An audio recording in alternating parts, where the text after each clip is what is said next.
Pare, gagawa tayo braso de Mercedes. Uy! Pero walang sukat-sukat. Wala sukat-sukat. Oo. Hula. Hula-hula lang. Hula-hula. Pero eto susukatan natin. Kuha tayo itlog, mga ganyang kalaki. Gano'n kalaki yan? Ganyan.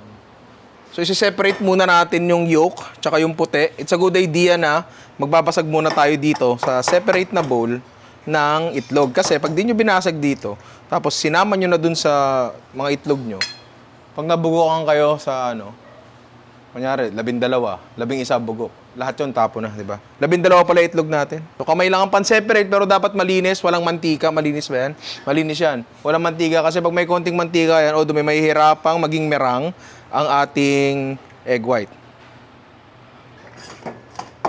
Isa pa pala, hindi lang dapat kamay ang malinis, pati dapat yung mga bowl nyo. Kasi pag yan merong kahit isang patak na mantika, may hirapan yan. Tsaka isa pa, pag nabasagan yan ng yolk, wala na. Goodbye na. Hindi pwede. Oo. Merong mga life hacks dyan sa pag-separate ng itlog ng pula at puti. Yung meron doon pre yung mineral eh. Yung papahigop mo sa bote ng mineral yung pula. Okay lang yun pag isa o dalawa lang gagawin nyo. Pero pag 12, medyo mas matagal yun. May chance pang mabasag yung yolk. Hirap sa'yo eh. Okay na, basag na lahat. Lagay mo ulo mo dito. Pwede yung lagyan ng cream of tartar. Cream of tartar. Optional lang naman yan, pero matutulungan yan na maging stable ang natin, merang natin. Ngayon, pwede namang wala niyan, or pwede rin kayong gumamit ng suka, pwede rin kayong gumamit ng lemon, ng kalamansi, kahit pawis mo na lang, kung maasim yun.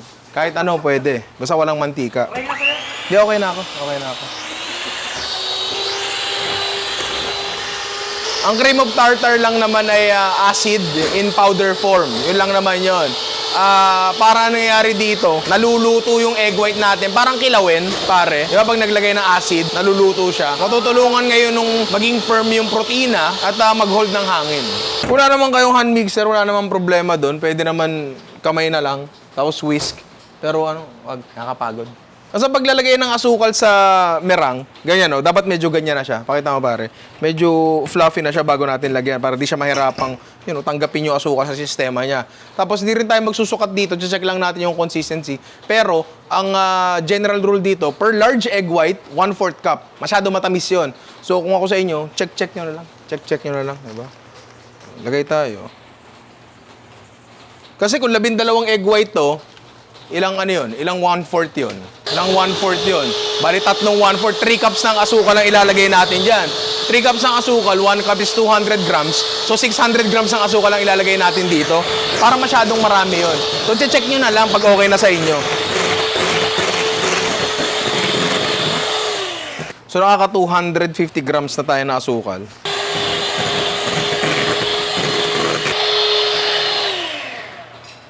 Ang hinahanap natin ay stiff peak. Ayan, medyo malambot pa siya. Medyo mahirap ang yan. So, pa natin? Whip pa natin. Check natin kung tayong-tayo na siya. Ayan, tayong-tayo na talaga. Sobrang tayo, sana all, di ba? So, okay na to. Pag tinikman nyo, asa siyang, marshmallow. Sarap. Ang linis mo kumain, no? Minsan nga, hanggang kilay, marami. Oh! Minus 500 days supply. O, di tatapon ko na. Oh, yes, sir. Kasi ako maingat ako sa health ko. Salang na nga natin to. Punong balik daw rin tayo. Sinasabi ba nila yun? Oo, di ba pag serve nila yung cone, welcome to Dairy Queen. Oh, di ba? Nga palang nagamit nating asukal dito, more or less nasa, ito kasi nasa natira asukal. So, 250 grams plus 125, that's 375. Diba? Talaga, take 4 ng business math yan. Tapos maglalagay tayo ng mantika. Again, hindi para hindi dumikit, kundi para dumikit. Masaya. Yan. Tapos kalat lang natin. Lalagay tayo ng parchment paper. Oh! Ay, bumagsak pare. Diba? So, tutulungan mo siya. Diba? Ano yun? Pag istip na istip, di talaga yun, papabuwag yun. Ayoko pa naman nalalagitan yung daliri ko. Oo nga, no? Bakit? Wala. Ayoko talaga nun. Nababadrip ako pagka malagkit yung daliri ko. Pagka malagkit yung daliri ko, sinusubo ko. Ito, dumi na naman ito. Nakakainis talaga. Hoy! Hindi ko naman kinain. Inano ko lang, nilagay ko lang doon sa para madaling linisin. Parang, tingin mo, parang di ko aayusin yung kalusugan ko eh. Kuha tayo tinidor, para lang magkaroon siya nung style ba? Style. Oo. Oh. Oh. Kung gusto niyo gumamit ng suklay, pwede naman. Ito na yung mga ano natin, di ko talaga siya kinain. Kasi ano yan eh, mataas sa sugar, hindi kasi talaga pwede sa akin yung mga ganun eh, kasi nag-iingat ako sa health ko. Bad for the health. Bad for the health yun, di ba? Nilinis ko lang ng konti yung mga bowl na ginamit namin bago namin isalang to. Kasi lalanggamin kasi yun eh. Mahirap yun. Ayoko na marumi talaga. So isasalang natin to sa oven na ang temperature niya ay 135 to 150 Celsius for 45 minutes, 'di ba? Pwede nyo palang lagyan ng cornstarch yun ng konti kung sakasakali may experience kayo sa nagka-crack na braso de Mercedes. Cornstarch para yun yung mag-hold together sa kanya. Pero okay lang yung kahit wala. Wala namang problema pag nabiyak eh, 'di ba? May problema ka ba sa biyak? Wala. Ako rin, wala eh. Balikan natin mamaya. Habang nakasalang sa oven ang ating merang, gagawa muna tayo ng filling. Ito yung 12 nating egg yolks. Maglalagay tayo ng condensed milk dito. Siyempre, Alaska. Alaska. Ha! Baka naman. Okay lang. Ang dami niyong benta pag Pasko eh. Uy! Ang ganda ng consistency ng Alaska. Itatapon ko to. Hindi kasi pwedeng dilaan yung delikado kasi yun eh. Kasi baka mahiwa ka. So, di mo din nila. Hindi. Mahilig ako sa hiwa, pero sa ganung hiwa, hindi. Isa pa! Dalawang lata. Hindi, isa't kalahati lang. Konting cornstarch. Nga pala, hindi ko ata nasabi. Ang gagawin nating ngayon, marang. Braso de Mercedes ay ubi cheese braso de Mercedes. Uy! So, gagawa muna tayo ng general filling dito. Tapos, hahatiin natin to sa dalawa. Tapos, tsaka natin, gagawing ubi tsaka cheese. Yan. Tapos meron tayo dito kumukulong tubig. Jeng, pakipakita nga. Yan. Ilalagay natin yan dito. Dapat hindi nakadikit yung tubig sa puwet. Tapos lulutuin lang natin siya hanggang medyo magtiken, lumapot ba, 'di ba? Halo-halo lang. And kailangan spatula ang gagamitin nyo kasi para makayod nyo yung ilalim, 'di ba? Mamaya pag meron nagbubuo, walang problema doon, babasagin lang natin yung gamit ng ating kamao, hindi, gagamit ang ating whisk, 'di ba? Para tingnan nyo medyo lumalapot na siya, 'di ba? Yung isa, since ubi cheese braso de Mercedes nga gagawin natin, lalagyan natin ng cheese. Oh, pare, gagamit tayo ng Magnolia Quick Melt. Tapos ang gagawin lang natin dito sa Magnolia Quick Melt, i-melt natin. Quick melt, very quick. I-melt natin very quick. Di ba na-gets yung joke ko? Isindihan natin to. Yan. Hanggang matunaw lang siya ng konti. Pare, tinan mo. Oh. Yan, pwede na natin patayin yung apoy natin. Tapos eto, pare, yung tunaw na keso natin. Maglalagay ngayon tayo ng konti dyan. Lalagay tayo dito konti lang. Hop! Yaman, ipapkuhan ako para tao sa mani. Tapos eto, pare, tignan mo, yan. Eto na yung cheese filling natin. Ay!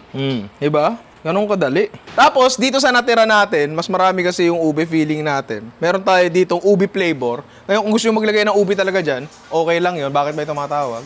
So yun nga, bago may tumawag, sabi ko, lalagyan natin to ng ube flavoring. Again, kung gusto nyo maglagay ng tunay na ube dyan, wala namang problema. Patak-patak lang muna. Feeling ko kasi pag naglagay tayo ng halaya dito sa loob nun, masyadong heavy. Dagdagan nyo na ng dagdagan hanggang makuha nyo yung kulay at lasang gusto nyo.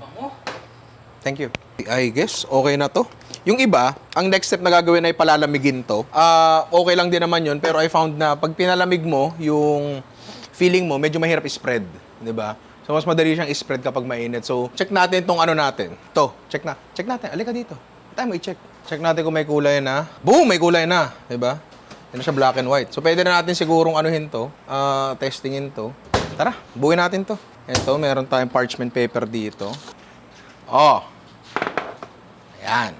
So, ngayon tinitingnan ko siya. Pakiwari ko ba yung mahihirapan akong irolyo to? Kasi pagkakapal-kapal. Pero try natin. Diba? Dito nga sa parchment paper natin, pare, naglalagay tayo ng cornstarch. Again, para lang hindi dumikit. Baka ma-deflate nga lang yung air bubbles, pero okay lang yun. Magic. Kasi itong mga to, syempre tatapon natin yan. Walang kwenta yung mga yan. Tatapon natin lahat yan. Ito ang ating ube filling. Ube custard ba? Ilalagay natin yan dito. Gusto ko kasi manipis lang. Huwag nyo masyado isagad, baka magreklamo. Ako ganyan lang eh, kasi mas gusto ko talaga sa braso de Mercedes yung yung pinakamerang. Alam mo, ayoko rin kasi na sobrang tamis talaga eh. Ito yung cheese filling natin. Tapos hanggat medyo mainit siya, susubukan nating irolyo.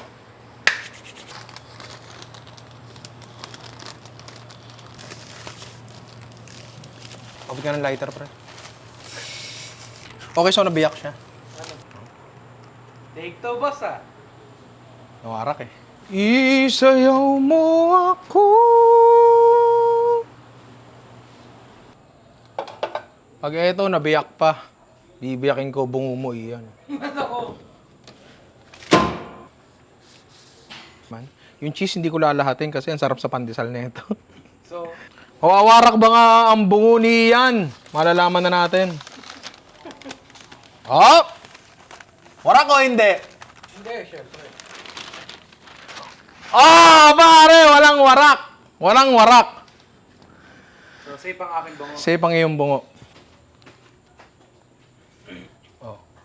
Pugong, pare! Mababa self-control ko. Uy. Alam mo yung panderegla? Ha? Panderegla. Hindi, meron ba? O gago! Parang mo lahat na lumalabas sa bungangaw, katarantaduhan. Cut mo na nga yan. Ninipisan ko dun sa pangalawang attempt kasi nabiyak nga siya dun sa una. Kasi feeling ko masyado makapal. Ube cheese, braso de Mercedes. Okay naman.